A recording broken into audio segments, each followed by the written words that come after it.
Welcome back to the show, everybody. Check this headline out. It's bigger than crypto. We're getting into it today. This is real. Somebody roll that beautiful intro.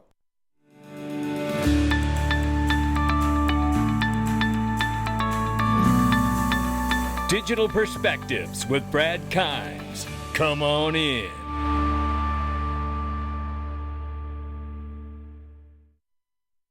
Welcome back to the show. You can follow us on Twitter and YouTube for exclusive content. Right now, $1.49 trillion market cap for crypto. The market is up 1.4%. Bitcoin, 37,700 plus. 2,100 plus for Ethereum right now. 88.5 billion market cap for Tether. XRP is 61 cents, up 1.1 in the 24-hour, up 1.4 on the 7-day. Let's look at the range of price very quickly here, ladies and gentlemen. 61 cents on the bottom, almost flat, and 62.50 is where we are up top for the top range of price. So pretty tight trading range today right now, but let's get into this really quickly here. This here is from ultimately Egg Crypto here, talking about how gold could make its way in the near term to $3,000. The resemblance in price fluctuations are unmistakable. Should gold revisit the 2,000 to 2,100 range, prepare for a meteoric rise, ladies and gentlemen. Shout out to Egg Crypto from that. And this is why I tell you about Miles Franklin Precious Metals Investments. All you have to do is grab the info at milesfranklin.com and put dig gold in the subject box to get the best possible deals for precious metals.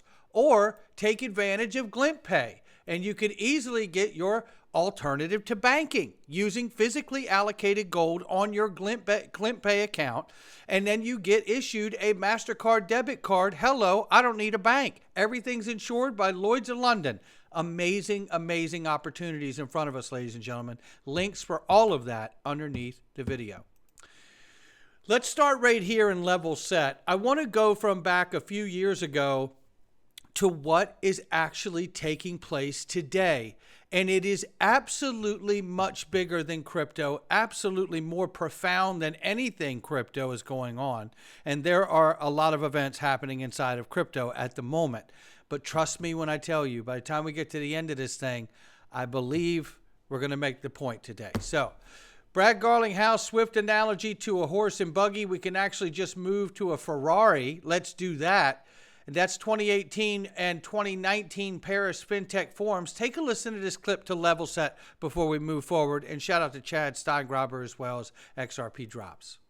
Brad Garlinghouse, the CEO of Ripple, he characterized GPI sixth as largest man in the U.S., sixth richest man in the U.S. I think for a moment there he was, wasn't he? XRP, yeah. For a brief moment. But he described GPI as a horse and buggy, and Ripple is an automobile. I think he wanted to say race car. GPI as a horse and buggy, and Ripple is an automobile. I think he wanted to say race car, but he said automobile.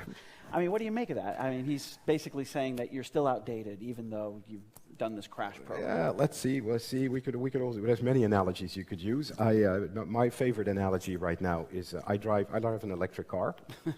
a Tesla, I have to say, and that's an interesting one. You could say Tesla is the future, and the old cars are the past. I have to say, it's a beautiful experience to have an electric car. I love the concept, but it's still an American car, and I can say if I could get a German car with German engineering and the electrical thing, that would be my choice. So if I could get correspondent banking and get the new technology inside, maybe that would be a good thing. I'll also agree very much with what Godfrey said at the end.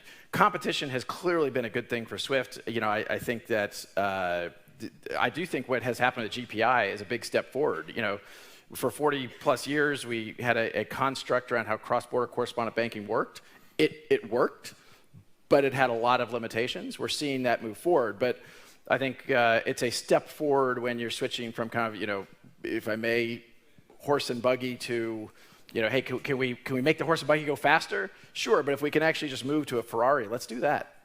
Absolutely. And by the way, Godfrey Librand is not the CEO anymore at Swift. But let's move forward here and keep it rolling.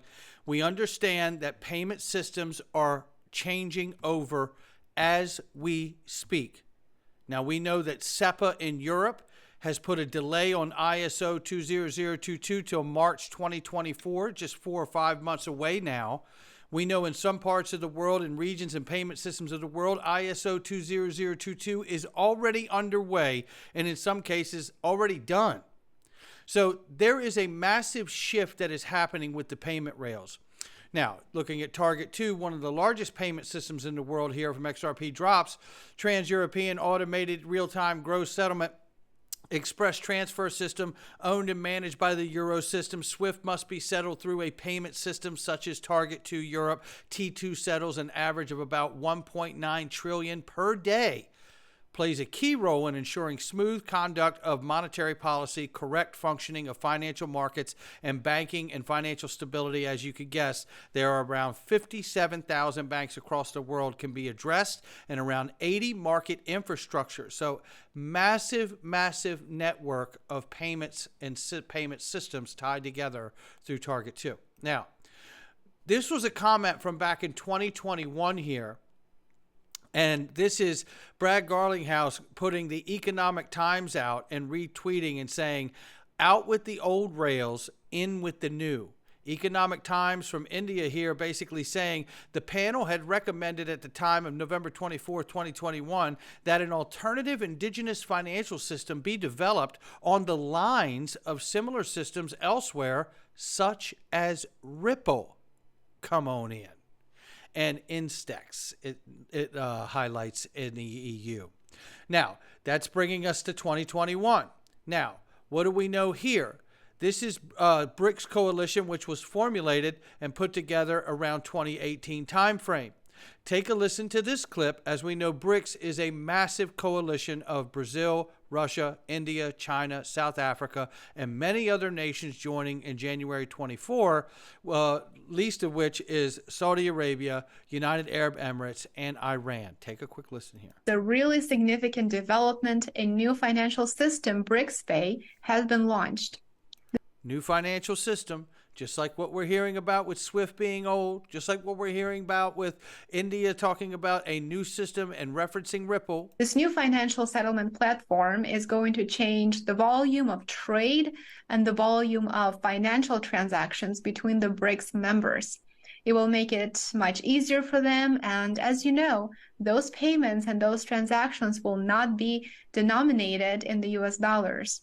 The bloc's member countries are really focused on de-dollarizing, and the new system may just help them do that sooner rather than later.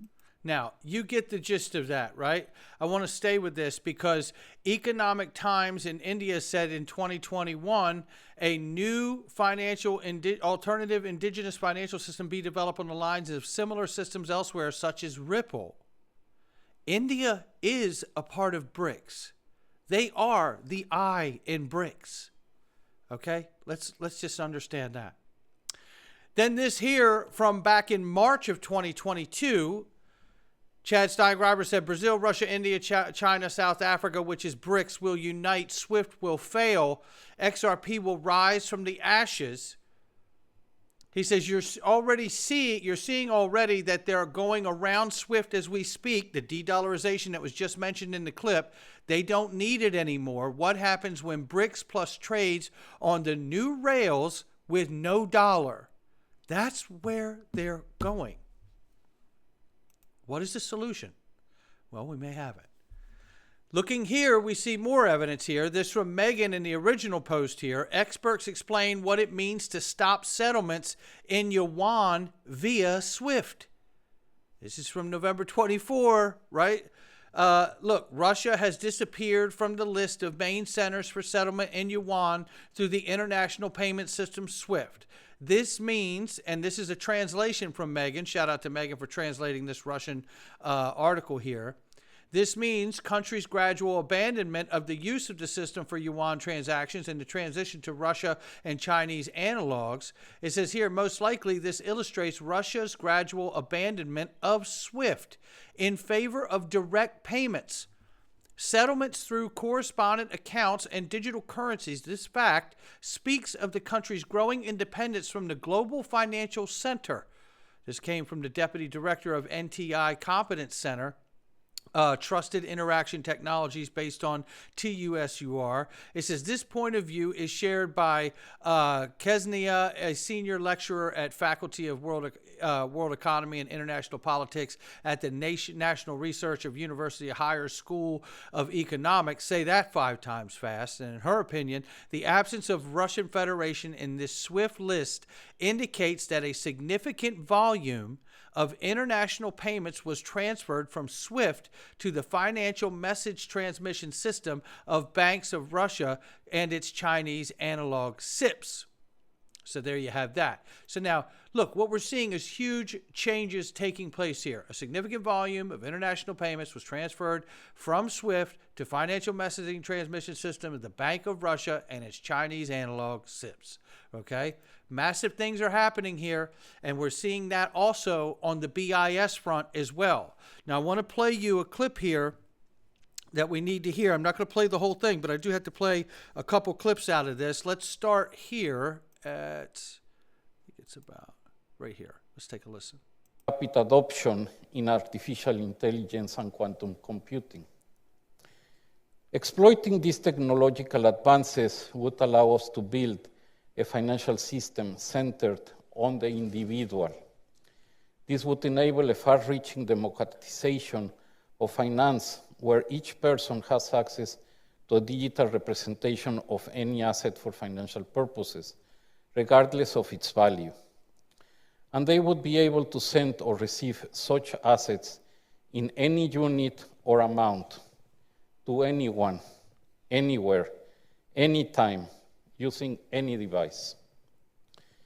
In other words, individuals could experience the same level of ease, immediacy, privacy, security, and reliability from the monetary and financial system that they find in other parts of their lives, such as when they make a long-distance call to anywhere practically for free, or make an e-commerce purchase from their smartphone. Society rightly expects nothing less. Yet the sad truth is that these growing expectations have outpaced the ability of our segmented financial system to deliver. The best way to knit together transactions and operations among markets and financial services is to bring them onto shared programmable platforms. This is what we have labeled a unified ledger. Listen. A unified ledger would be a network of networks that would allow various components of the financial system to work seamlessly together. In particular, it would have the potential to combine the monetary system, that is central bank money and commercial bank money, with other assets, making possible the instantaneous payment, clearing, and settlement of any transaction. Such a ledger would allow for the use of smart contracts and composability. A smart contract is a computer program that executes conditional if, then, and while commands. Composability means that many smart contracts covering a huge variety of transactions and situations can be bundled together like money Lego. With these new functionalities, any sequence of transactions in programmable money and digital assets could be automated and seamlessly integrated. This would eliminate the need for manual interventions that delay transactions. It would also enable simultaneous instant payments and atomic settlement across a whole range of assets. From the above, it is clear that the 3 main components of the unified ledger are digital and programmable money, digital assets, and the digital infrastructure that supports their operation and integrity. Now, there we go. Now, let me just pause right there for a quick second because I got another 15 seconds you need to hear. But what I want to point out is that, again, we're not talking about whether Bitcoin goes to 150,000 or $500,000 or $1 million. As far as I'm concerned, that's child's play. And I hope people make a gazillion dollars doing it. I've got exposure to it too. But the real thing here for me is that this is much bigger because what we're talking about is settling and tying transactions from every currency and every transaction across the world through a unified ledger.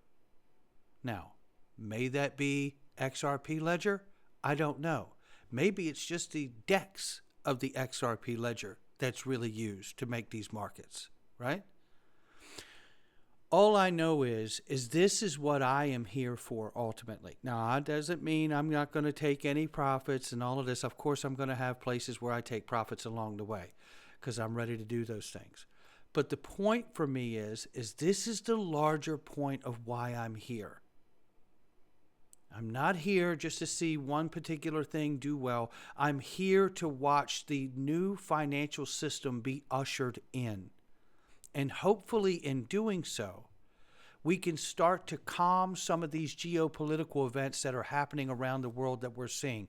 I do not find it mutually exclusive that what is going on between Israel and Palestine is not tied to Iran joining BRICS. Because Hezbollah and Hamas are by proxy Iran, if you didn't know. Russia-Ukraine conflict, obviously there's reason enough to have problems out of Ukraine. A lot of bad things in the world have happened out of Ukraine. But the reality here is that Russia is dealing with the fact that they don't want NATO putting missiles in their backyard.